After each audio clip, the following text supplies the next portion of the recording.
Hi எல்லாருக்கும் வணக்கங்க. இன்றைக்கி நம்ம பார்க்க போகிறது கார குழிப்பணியாரம் ராகி மாவில் எப்படி செய்யலான்னு தான் பார்க்க போகிறோம்.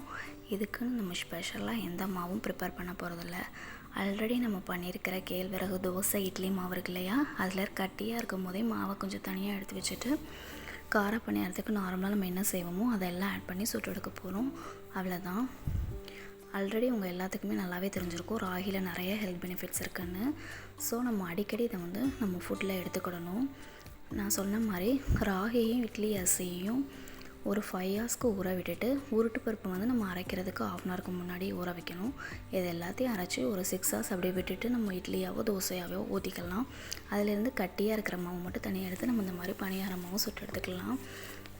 அதுக்கு நான் தேவையானது என்ன எடுத்திருக்கேன், வெங்காயம் ஆஸ் யூஷுவல் நம்ம எல்லாம் பண்ணுறது, வெங்காயம், கருவேப்பிலை, கொத்தமல்லி, இஞ்சி பூண்டு பேஸ்ட்டு, பீன்ஸ், கேரட் இதனாலும் ஆட் பண்ணிக்கலாம். இதில் ஜீரகம், கடுகு, அப்புறம் வெங்காயம் போட போகிறோம். கேப்சிகம் கூட ஆட் பண்ணிக்கலாம். நான் அன்றைக்கி கேரட் மட்டும் ஆட் பண்ணியிருக்கேன். இது எல்லாத்தையும் நார்மலாக நம்ம ஃப்ரை பண்ணிவிட்டு அந்த மாவில் கொட்டிட்டு குண்டு குண்டாக அப்படியே போட்டு எடுக்க போகிறோம். அவ்வளோதான். பெரிய ப்ராசஸ்லாம் இல்லை. இதுக்கு நம்ம தனியாகவே எதுவுமே பண்ணணும்னு இல்லை. டக்குன்னு இன்ஸ்டண்ட்டாக செஞ்சிடலாம். இப்போது நம்ம காலையில் இட்லி ராகி இட்லி பண்ணுறோம் அப்படின்னா ஈவினிங் இதை ஸ்நாக்ஸாக ரெடி பண்ணி குழந்தைங்களுக்கு கொடுக்கலாம். ஏன்னா ராகியில் அவ்வளோ ஹெல்த் பெனிஃபிட்ஸ் இருக்குது. நம்ம சின்ன குழந்தைங்களுக்கு சாலிட் ஃபுட் இன்ட்ரடியூஸ் பண்ணும்போதே நம்ம ஃபஸ்ட்டு ராகி பால் எடுத்து கூழ் எடுத்து தான் கொடுத்துருப்போம். அப்புறம் ஆஃப்டர் 8 மந்த்ஸ் டேரெக்டாக அந்த மாவையே கூழாக நம்ம கிண்டி கொடுப்போம். அந்த சின்ன குழந்தைங்கலேருந்து பெரியவங்க வரைக்கும் ராகியை கூழ் குடிக்கலாம். ஏன்னா அது அவ்வளோ ஹெல்த் பெனிஃபிட்ஸ் இருக்குது. ஈஸியாக டைஜஸ்ட் ஆகக்கூடிய ஒரு ஃபுட்டு. மற்ற மில்லட்ஸ் கூட நம்ம கொஞ்சம் அளவுக்கு மீறி சாப்பிடும்போது செமிக்காது வயசானவங்களுக்கு. ஆனால் அந்த ராகி அப்படி கிடையாது. ஈஸியாக டைஜஸ்ட் ஆகும். ஒரு ஹெல்த்தியான ஃபில்லிங்கான பிரேக்ஃபாஸ்ட்னு சொல்லலாம். அந்த ராகி கூழ் மாவு எப்படி ப்ரிப்பேர் பண்ணுறது அப்படிங்கிறது லாஸ்ட் வீக் ஒரு வீடியோவாக நான் அப்லோட் பண்ணியிருக்கேன். மறக்காமல் டைம் இருக்கிறவங்க போது செக் பண்ணி பாருங்கள். அந்த கூழ் 6 மாத குழந்தைகள்லேருந்து 6 மாத குழந்தைங்களுக்கு நம்ம பால் எடுத்து கொடுப்போம். 8 மாத குழந்தைகள்லேருந்தே பெரியவங்க வரைக்கும், வயசானவங்க வரைக்கும் அந்த மாவை வச்சு நம்ம கூழ் மாதிரி ரெடி பண்ணி சாப்பிட்லாம். கார்டில் லிங்க் கொடுக்குறேன், மறக்காமல் செக் பண்ணி பாருங்கள். இதில் நான் குழிப்பணியாரம் ஊற்றுறதுக்கு முன்னாடி நெய்யை ஊற்றிட்டு அதில் குண்டு குண்டாக அப்படியே சுட்டு எடுக்க போகிறோம். அவ்வளோதான். இதே மாதிரி ஆப்ப மாவில் எப்படி குழிப்பணியாரம் செய்கிறது அதுவும் நான் வீடியோ அப்லோட் பண்ணியிருக்கேன். டிஸ்கிரிப்ஷன் பாக்ஸில் லிங்க் கொடுக்குறேன், மறக்காமல் செக் பண்ணி பாருங்கள்.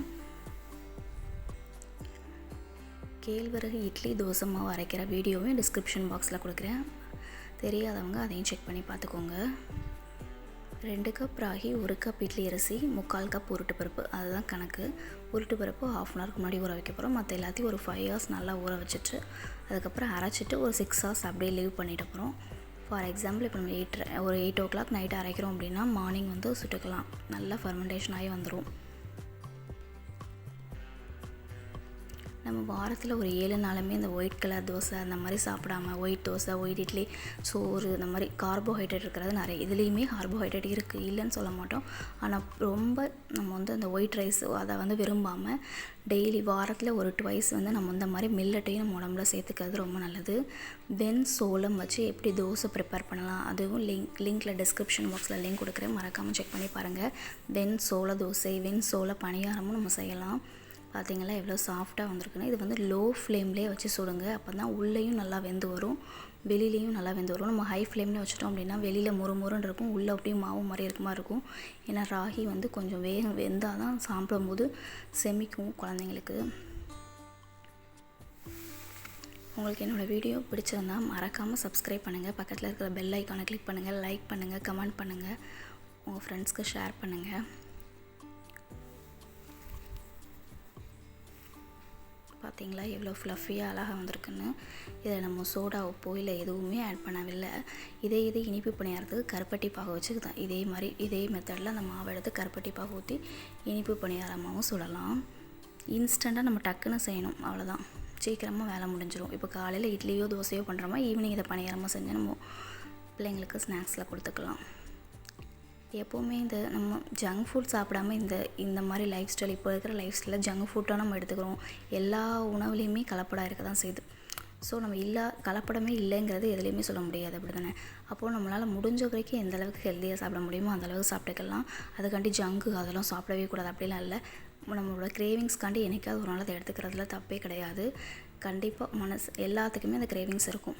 இப்போ பரோட்டா சாப்பிட்றது, பிரியாணி சாப்பிட்றது, அப்புறம் நூடுல்ஸ், மேகி கிரேவிங்ஸ் இல்லாத ஆள் யாராவது இருக்க முடியுமா? நம்ம அதை என்றைக்காவது எடுத்துக்கலாம், தப்பில்லை. ஆனால் வாரத்தில் ஒரு 2 நாள், வாரத்தில் ஒரு 2 டேஸாவது இந்த மாதிரி மில்லட் ரெசிபி எடுத்துக்கோங்க.